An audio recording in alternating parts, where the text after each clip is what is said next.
Our Sky News Washington correspondent Annalise Nielsen spoke to US Democratic Congressman Joe Courtney about the Democratic National Convention, AUKUS, and on Minnesota Governor Tim Walz. Congressman Courtney, thank you for your time. It's a pleasure. So we were just chatting about this a bit before. How many of these conventions have you done and how have they changed? So quite a few. My first was back in 1988. I was a little younger back then, but that was the Dukakis Jesse Jackson convention, which I think is the last convention where there was actually a contested roll call vote. So, we had a roll call vote for the nomination. We had a roll call vote for the platform.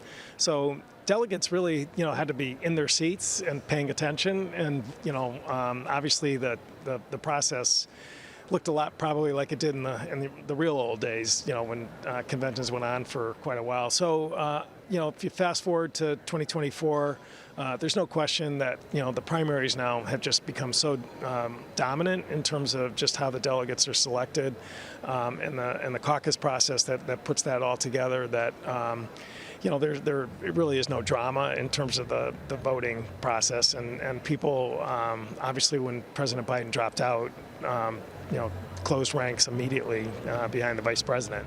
And it was all done virtually this year, so this was really just a bit of theatre. It was, yeah. And I think everyone enjoyed the roll call vote last night, where every state had a chance to sort of put their spin on it. But yeah, that really is kind of more about just getting eyes on the TV sets, and really as opposed to any real legal process, because that was, as you point out, that was already taken care of. So, look, Australia is always interested in AUKUS. Yes. It's the big fear in Australia is that something might change if there's a change in government, if it's a Trump administration. Even now, a Harris administration would be different. So what confidence should Australia have in Kamala Harris coming in that AUKUS wouldn't change? I think a really high degree of confidence. She has been actually very focused on the Indo-Pacific region, made a number of trips out here. I think the tally in terms of actual meetings with Australian prime ministers going back to Scott Morrison is like 5 or 6, which is pretty significant given, again, all the demands on her airtime from all the different countries around the world that's there. She obviously, with her family's background, she understands the importance of the Indo-Pacific region, and the platform, which again was somewhat of a sort of legacy platform for President Biden, but if you actually read it, there's explicit recognition of the importance of AUKUS and the importance of really making sure that it continues and the process is followed through in terms of both Pillar 1 and Pillar 2. On the flip side, when we talk about what might happen if Donald Trump comes in, some of the leading thought leaders on the Republican side are urging caution around AUKUS and the money that's going into it. Should we be concerned if a Trump administration comes in? I know there's people around Trump that are supporters of AUKUS, particularly in the Congress. But again, the sort of brand for Trump was just how erratic he could be, and sort of also the perspective that it's a very transactional kind of perspective, whether it's NATO or other countries like South Korea that we've had very strong alliances with that, again, he raised serious questions about. So, to me, I think a very powerful case can be made in terms of AUKUS's value to the U.S. So as a transaction, if you want to look at it that way, I think it passes that test. But there's definitely some of his advisors who have made comments like the jury's still out.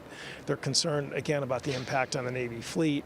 And so in my perspective, I think, if people really care about making sure that security agreement, survives and continues to move forward, Kamala Harris is definitely by far the superior candidate. And Tim Walz, he's also had some experience in Congress. Was he Armed Services Committee as well at the time? He was. Yeah. As I mentioned off camera, we came into Congress together in 2006. Served for 12 years together. So I did time on the Agriculture Committee with Tim, who was a very, very active member of that because he came from a very rural part of Minnesota, huge geography, very Republican area. He was the first Democrat to get elected to that seat going back to the early 1900s. And he did it really with almost no support from the National Party. Again, he was a complete sort of dark horse candidate that just sort of popped up and was part of our class. And he was still anti-gun control at that time, wasn't he? He was. He kind of flipped after yes, that. That's yeah. right. And but he, I think for the right reasons. And he's somebody who also, I was with him last week at an event where he definitely said he's still pro-Second Amendment, which I think actually you can, make that argument intellectually and legally, that as a responsible gun owner, he won the skeet shooting contest, Republican versus Democrat, when he was in the House. We have, all these sort of intramural sports contests between the two sides there, which he was very proud of. And he's, he's somebody who is a real hunter. He doesn't do it just for photo ops. Yeah. But again, on the Ag Committee, he was somebody who was very results oriented, and the farm community, farm bureaus, really viewed him as a strong ally. The Republicans failed to move a farm bill this year, which actually this year, 2024, was really the 5-year window that you're supposed to reauthorize farm bill. I think Tim can go out there with a very credible message that he's done this. He did it in 2008. In 14 and in 18 when farm bills passed while he was in Congress. On armed services, he was somebody who, because of his own 24-year record on the Minnesota National Guard, was very focused on issues involving military families. So the Personnel Subcommittee was where he did most of his work. And he was a completely solid member, always voted for NDAA, the Defense Authorization Bill. And again, I think will be somebody who I think understands AUKUS as a security agreement and obviously has his own experience visiting Australia. When you talk about his service on the Ag Committee, I was just watching an interview he did recently where he was talking about his long-running relationship with China, that he'd been meeting with the Chinese agriculture minister, more than 30 trips, ran that company to take students there. A lot of the China hawks on Capitol Hill are using this against him. Do you think it's a concern that he's been so deeply embedded in China for so long? I don't. He, at that point in his life, was a high school teacher and was doing,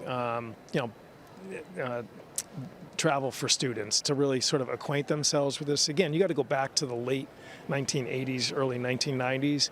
And frankly, I think Australians probably understand as well as anyone the fact that, China's posture in the world was just totally different at that moment.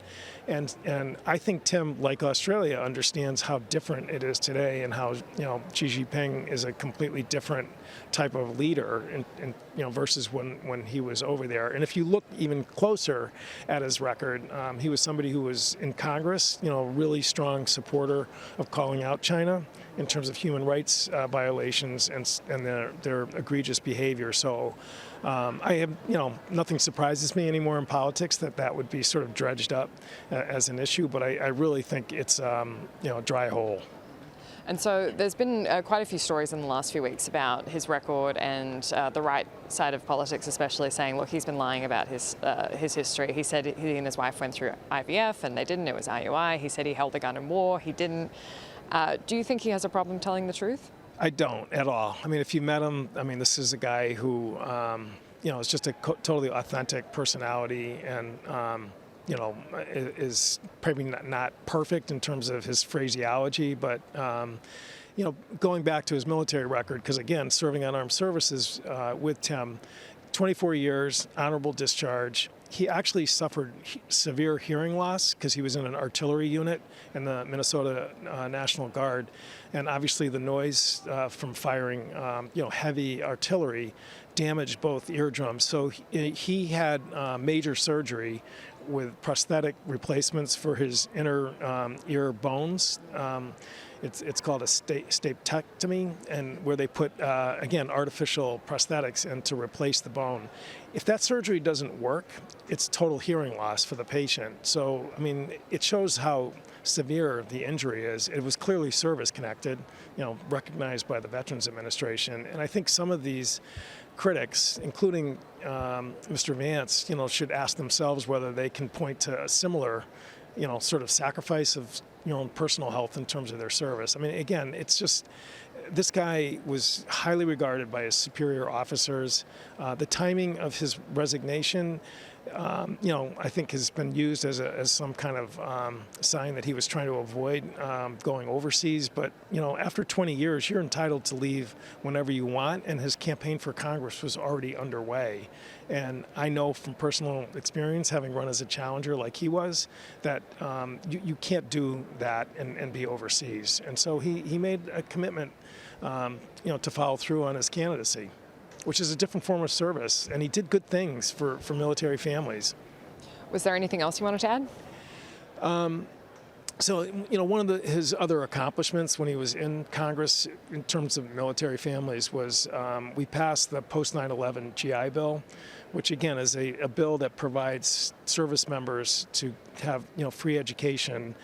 The post 9/11 bill also created an opportunity for service members to give that benefit to a child or spouse, which you talk to any service member, I mean, that is just an incredibly life-changing. important, totally. And he was very involved in that because he lived it in terms of his own, going to teachers college and on the GI Bill.